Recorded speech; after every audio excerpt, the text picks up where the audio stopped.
क्या करते आप भगवान अब भगवान अगर वो होना था तो क्या होना था मुझे भगवान देखे भगवान होना तो वो क्या करता म्हणून तो भगवान जी हे सती देवी उन भगवान है साक्षात विष्णु उन मेरा इष्ट देव उन महिला प्रणाम करतो गद्दान म्हणून लागत ताज की बात भाई तो हृदय में शंका जन्म है म्हणून अल्लाह की कथा ढूंढ कर आया हूं नहीं नहीं मुझे तो सुना है मान अब नहीं माननी जाओ परीक्षा ले जब परीक्षा ले जैसे तो इलाज शो बंद शो कर जब वहां गए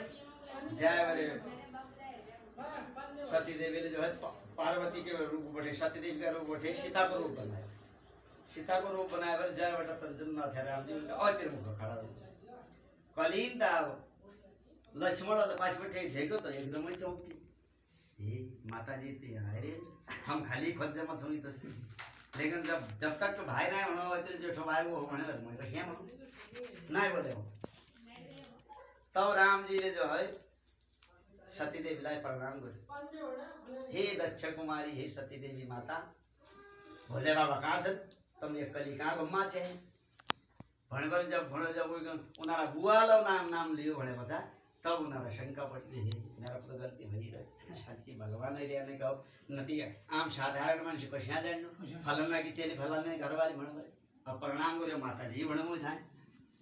भणे तशी शंका हो गई जे यांचं म्हणवर आप भोले बाबा ते जन बोल रहे थे उनजा भगवान राम जी रे म्हणे पत्ता नाही मत केर मन हानेले आणि करी इला झलका देखाव अब जे हळलो तकन थित सीताराम उ हळलो तकन सीताराम ओय तिर सीताराम लक्ष्मण सारे तिर तन मूर्ति देखी जब तन मूर्ति देखी बस तो तलने आँखें बंद कर दी एकदम बंद करो तो न राम थे न सीता तब उनारा हृदय में पछतावा भयो मैले गल्ती गरिरहेको अब भोले बाबा वहाँ गए भोले जहाँ लाए भोलेनाथ थे उल्लाए गए देखे उनले भोले बाबा भने त परीक्षा लिएर आई कि भएछ भने ना म त केन गरे परीक्षा से केन गरे रे म तुम्हारी जनी प्रणाम गरेर आए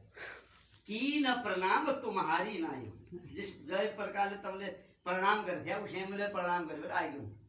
भोले बाबाला शंका हो तसो नाही गरे हो गद्दे भ्याती ते नाही म्हणले तसे ईश्या ध्यान करत हे सीता माता को रूप धारण करे आले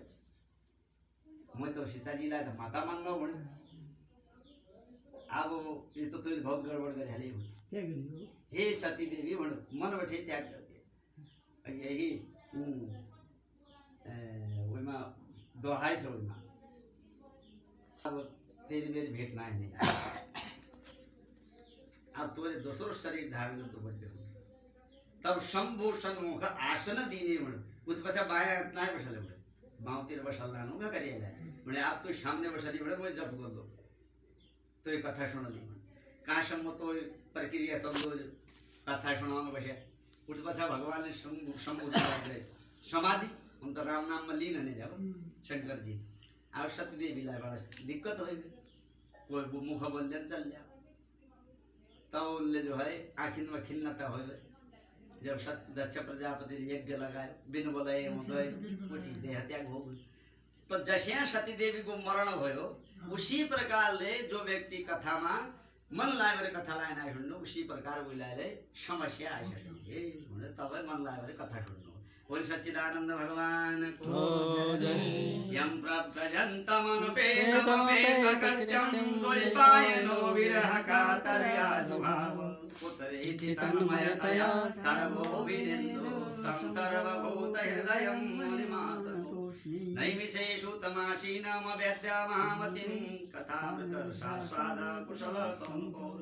शौनकोवाच अज्ञानध्वान्तविद्धं च कोटिसूर्यसमप्रभं श्रोताख्याय कथासारं मम कर्णरसायनम् ईशा कान बड्डा म्हणून जसे हम ते सुननारा तत्पर ले भगवान की कथा को सुनाई दे लो भन्ने मन जाएगा हुन्छ उइलाई भगवान को भन्ना अभिज्ञान विरागतो विवेको वर्धते महान माया मोह निराश्च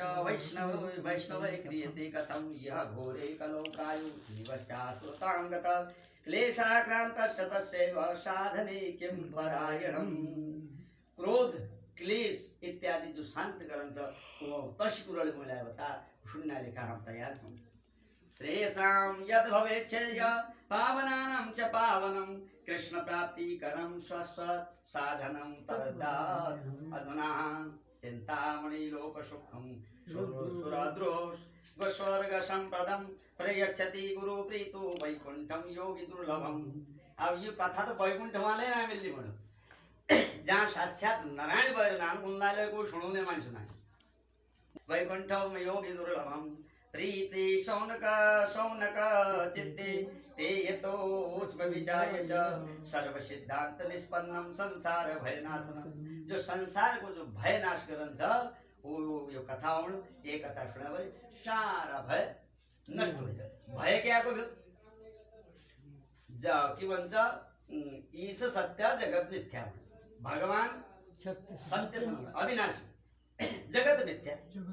जगत भन्नाले संसार संसार झुटो छ नाशवान अब जो यहाँ हमेशा रहन्छ उही सत्य छ भने यो त क्षणभङ्गुर भयो। ए भोल त हम मद्दो पड्या हो भन्ने जयलाई डर छ उही कष्टको कारण छ। उही मद्दा के लेखा निकी मराए निकी हो जाओ मलाई के चीज को माया मोहजन रो भनेर कथा सुन्ने भयो त संसार भएनाश उही भयो भने मुक्त हुने कथा भक्तयोर्वर्धनम यच्च कृष्ण